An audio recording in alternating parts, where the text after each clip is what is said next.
Learning કરાવવાનું છે. Learning એટલે શું?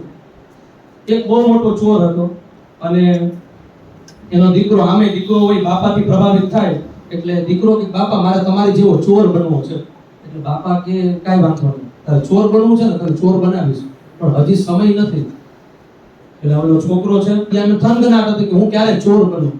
એકવાર રાતના 12 વાગે બાપાએ છોકરાને જગાડ્યો, ઊભો થા અને જ્ઞાન ગણેશની પૂજા કરી. જેમ આપણે ગણપતિ દાદાની પૂજા કરે ને એમ ચોર પોતાનું ઓજાર રાખે ને એને ગણેશિયો કહેવાય, એની પૂજા થાય. એટલા માટે લોક સાહિત્યમાં કહેવાનું છે કે ગૌરી તારા પુત્રને વહેલા સમરે કોર, દિવસે સમરે વાણિયા અને રાત્રે સમરે ચોર.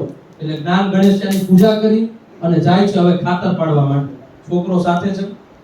જેવા તે એક ઘરે ગયા અને જેવા તે અંદર ગયા એટલે એક ટીપું રાખેલું હશે, ત્યાં એક ટીપ હતું. એટલે બાપા છે એ ટીપડાને ધક્કો મારી બહારથી આકડીઓ મારી બધાને જગાડી અને બાપા ભાગી જાય છે.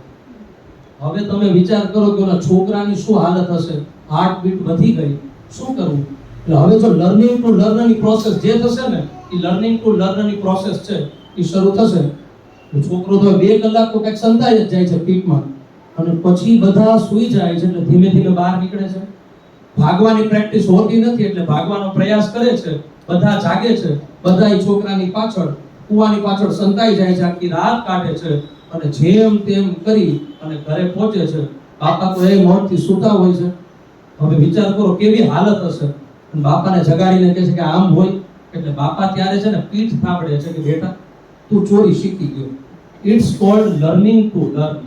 સહજ રીતે ટીચિંગ નહીં પણ વાતાવરણમાં એવા આપણે બાંધીએ. એટલા માટે ચિન્મય મિશન સંસ્થા આ એવું એક રૂટ છે, આ એક એવી ઉર્જા છે કે અહીંયા વાતાવરણમાં આવશું અને જો સ્વાભાવિક રીતે ગુરુ શબ્દ છે એની વ્યાખ્યા આ જ છે, અંધારાથી પ્રકાશ તરફ લઈ જાય આવી વ્યાખ્યા છે જ નહીં.